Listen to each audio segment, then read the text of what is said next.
just my imagination.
No, nothing. Just my imagination.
Zach, let's go over our progress.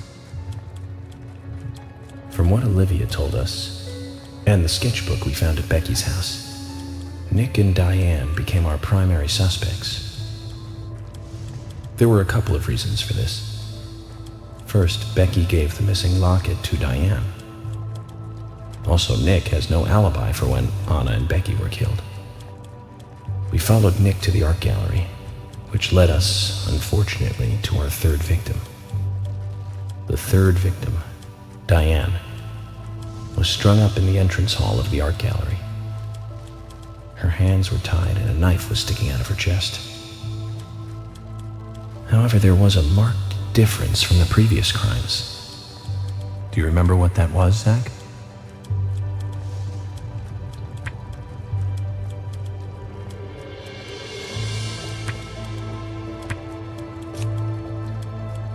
That's right. Diane was still alive. This suggests that very little time had passed since the crime was committed, which means the criminal was still close by. It was someone near the scene. There are two possible candidates. Nick, who was knocked out in the entrance, and one other. Zach, who was the other person in the gallery?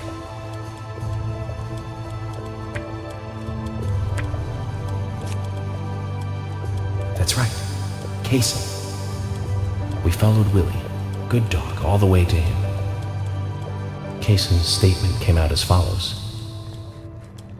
He and Diane were in a physical relationship. That was why he visited the gallery.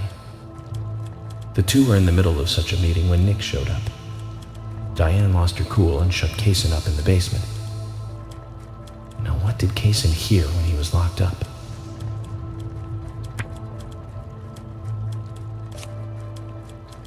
That's it. The sound of boots passing by. Nick was wearing boots that day, which means it was likely that Diane met with Nick in her room. Nick said he argued verbally with Diane about her playing around with men, but they eventually decided to go out drinking to make up. However, immediately after that, Nick was attacked by someone in the entrance hall and knocked unconscious. We saw the rest. Zach, do you think that Nick is our serial killer?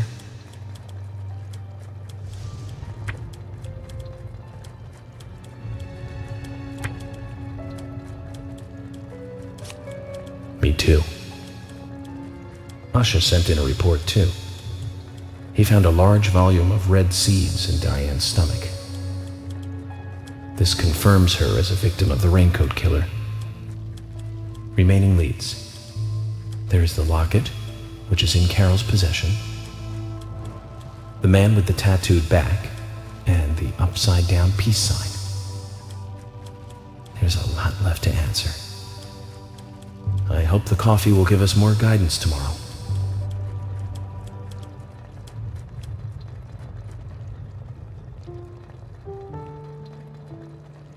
Zach, what did you think about George pouring his heart out? I was surprised.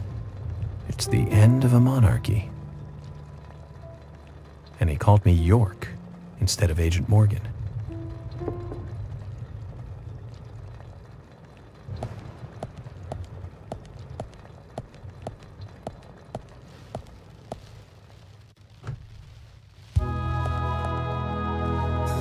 Emily?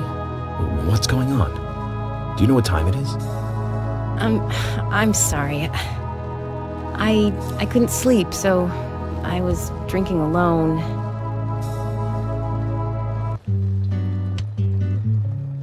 My mother was a very kind woman. She always smiled so brightly, baked cakes and cookies every day. She'd say that I needed the sugar because I spent so much time thinking. My father was always quiet. We never talked much. He was a federal agent, just like me.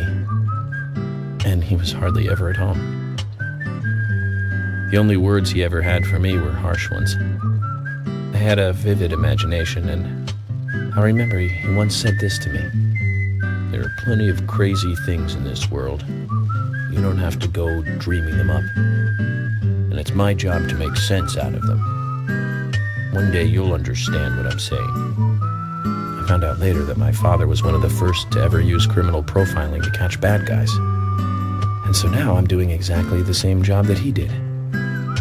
Like father, like son. Can I ask you something? Shoot.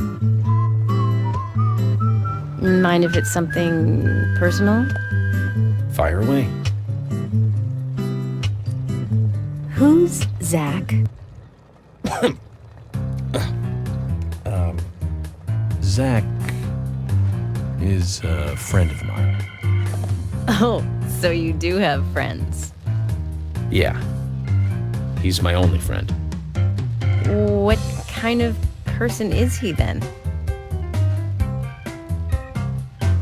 Well, I've never seen his face. But he is always with me, and we discuss everything. When did you become friends? A long time ago. Back when I was a child.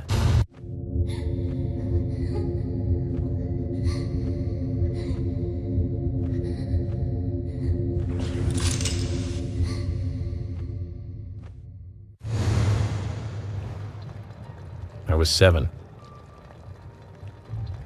I woke up one morning to hear my mother crying in the living room. This wasn't normal, so I headed in to see her. My father was there pointing a gun at my mother. I was so scared. I closed my eyes, so I don't remember much more.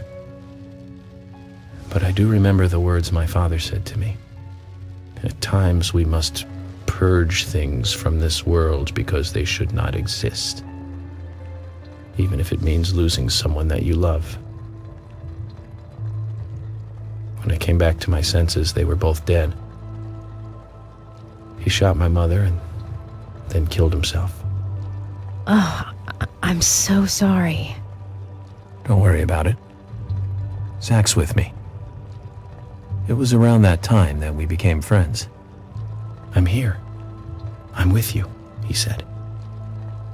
I'll be here always. We can get through this together. Quite aside from that terrible scene in front of me, that voice seemed to make me calmer. And here we are, working together, getting through things. This is the first time I've ever told anyone about this. I wonder if Zach will get angry. That's a sad story. But I don't want you to take this the wrong way, but I'm sure there was a reason for what your father did. I know. I think maybe I became an agent to find out why he did what he did.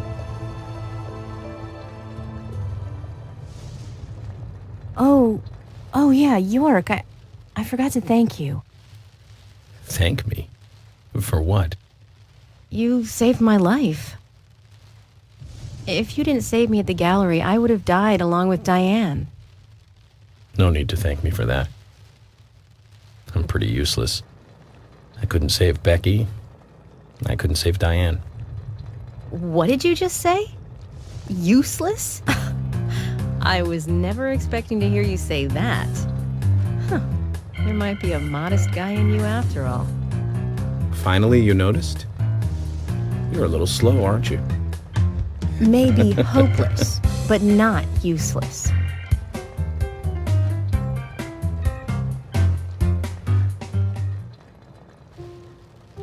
Zach, do you think Emily got home safely? Anyway, I think it's more serious of a situation than I thought. Do you remember? Our conversation with Emily. She's really interested in you. I think she's starting to have certain feelings for you.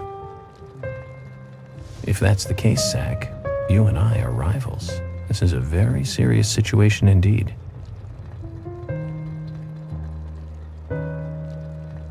Well, if it comes to that, let it be a fair fight.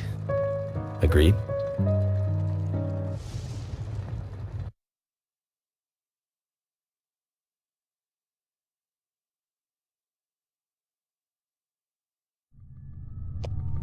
Thomas! Let me out of here! Come on, please! Just for a moment. 1 second.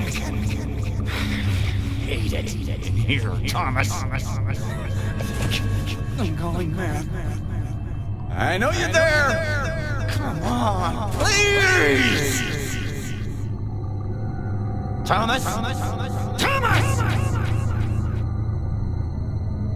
Thomas! Thomas! Thomas! Thomas!